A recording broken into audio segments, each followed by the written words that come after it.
Welcome to Banking on KC. I'm your host, Kelly Scanlon. Thank you for joining us. With us on this episode is Mo Orpin, the Executive Director of the Don Bosco Centers. Welcome, Mo. Thank you for having me. So the Don Bosco Centers have been really a vital part of Kansas City since 1940. What's the story behind its founding back, what is that, 8 decades ago now? 8.5? Yeah. At that time, there were back in the late 30s, there were lots of immigrants coming to Kansas City, and a lot of Italians settled in Columbus Park. And so Mr. Dunn, his father donated the bricks and taught the Italian immigrants to be bricklayers. And so they built this terrific community center, which was the hub of Columbus Park. And they had, movie nights and big shows and boxing and loads of things for all ages there. So it really was the center of that community. So at that time, it was just a community center for the neighbors and the neighboring people. Given that, how has its mission evolved over the years? Well, our mission has changed as the neighborhood has changed. In the mid-'70s, the Italian Council was approached and asked if they would help resettle some Vietnamese immigrants that were coming over after the war. So mid to late 70s? Yes. And so lots of Vietnamese families moved into the neighborhood. And so at that time, there was a need for English as a second language classes. And so the building kind of morphed into a school and stayed as an English as a second language school for decades until we outgrew that building. Mr. Dunn, Bill Dunn, bought a building for Don Bosco over on Garfield, and that became our English as a second language, or first it was a charter school, and then it became the English as a second language school. That left the community center empty. Don Bosco became owners of the community center about 10 years ago. There was a lot of love for that building. Because I bet after all those years and all those fun memories in it. Yeah. So we had a capital campaign and redid the building. It needed a lot of repairs. And so now it is a community center again. There are lots of seniors going to the community center, and there was a need for them to have a space of their own. And so we had a building built up the street, about a block and a half, that became the Don Bosco Senior Center. Again, Mr. Dunn was a big part of that. That has been there since about 1990. So that's where one of our main missions is housed, in the senior center. And let's stay on the idea of the senior center for a minute. It does serve a significant number of seniors and adults with disabilities too, and you serve them on a daily basis. So what kinds of services do you offer to help them maintain their independence, quality of life, things like that? We offer a wide variety of resources to seniors. One thing we do is we cater for 10 outlying centers, and then we do Meals on Wheels for about 165 people that are homebound. And we have anywhere from 75 to 125 seniors come into our center every day for a hot, nutritious meal and all kinds of classes. We do recreational, educational classes, and there are probably 3 activities offered a day, and then lots of men come and play pool, or we have Bible classes, dance classes, chair exercise, chair yoga, and there's always a lot going on. So it's someplace that they can come to feel a sense of community, develop friendships, and just have a sense of belonging. Definitely.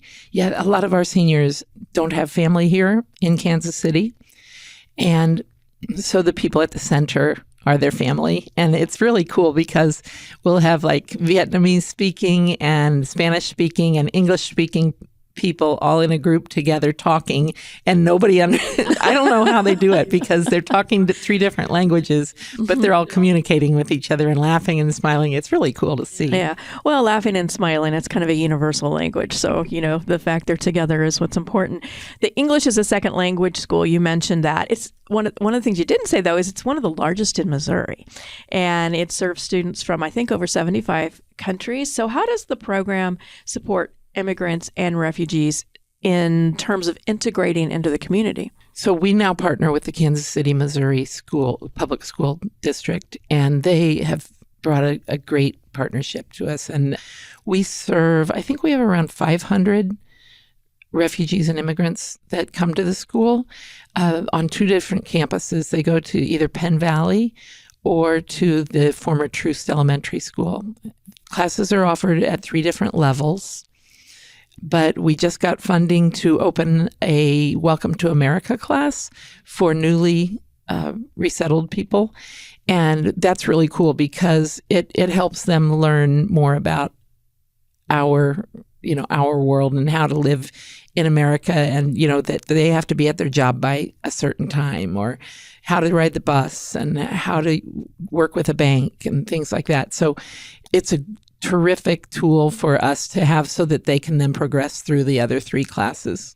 Tell us about some of the programs and events that the Don Bosco Community Center hosts and their impact on local residents. We have 4 different big events every year. The mouse races. And the mouse races. Okay, I got to hear more about this. What are the mouse races? It's just like the horse races, but they have this huge contraption up on the stage with like 6 or 7 different levels in which they put mice and they race, and everybody bets on them like the horses, and it gets really crazy. It's really fun. Do they have little mice jockeys or anything?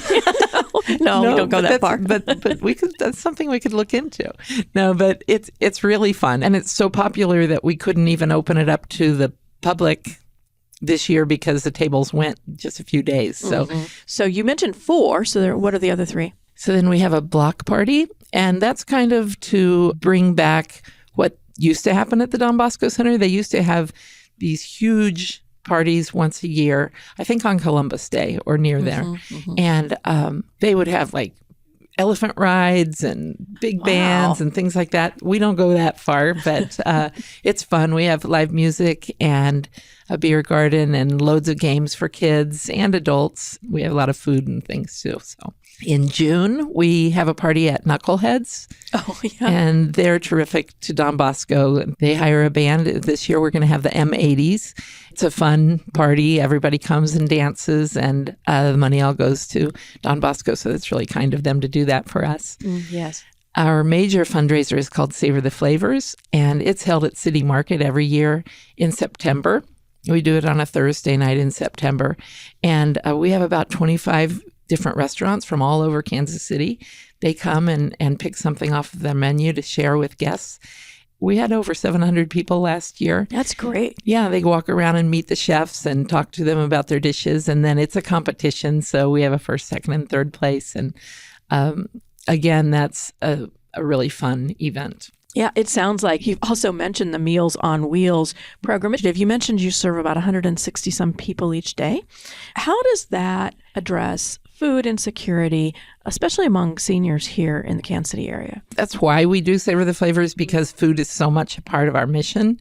We, as I said, feed around 650 seniors every day.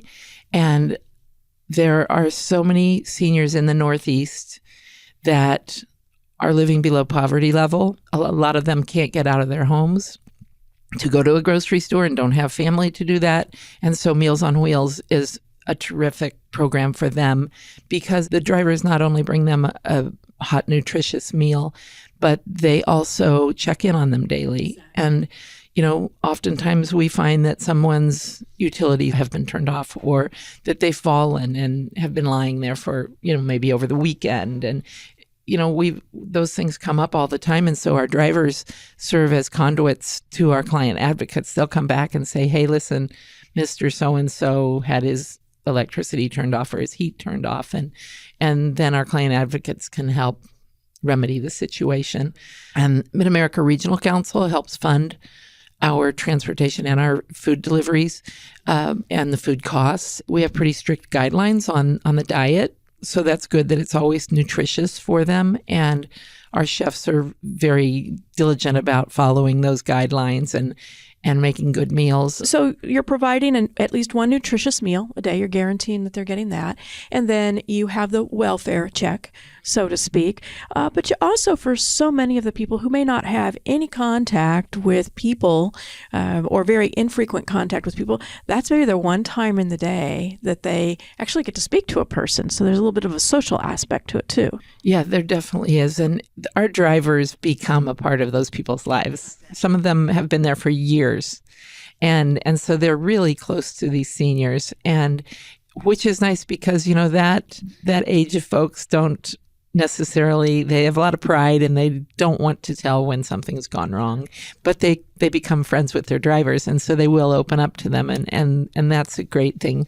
A couple of years ago, after we had a big storm like we just had, we were closed over the weekend and then like 3 weekdays. So the seniors hadn't gotten their meals delivered for 5 days. And I volunteered to drive if one of the younger people on the staff would run in and out, with the food. And it was so cool because I saw so many seniors wrapping their arms around the kid that was delivering the food, and they were just so excited. And it really showed me the importance of what we're doing. Absolutely. You mentioned that one of the reasons some seniors can't get to the grocery store is the lack of transportation. And that's true too, to get to your community center and to some of the other services that you provide. So given that transportation barrier, how does the Don Bosco Center provide solutions to ensure that people can take advantage of everything that you offer? We have 2 buses that go and pick people up in the mornings. I think we have about 40 people that come by bus, by Don Bosco buses, and others ride the city bus. Some drive themselves. But we also, maybe there is a senior that needs to get to a doctor appointment or go to the hospital for something, then our client advocates or our senior center director will help with that and take them. And then that's another very important thing, to get them to their medical appointments.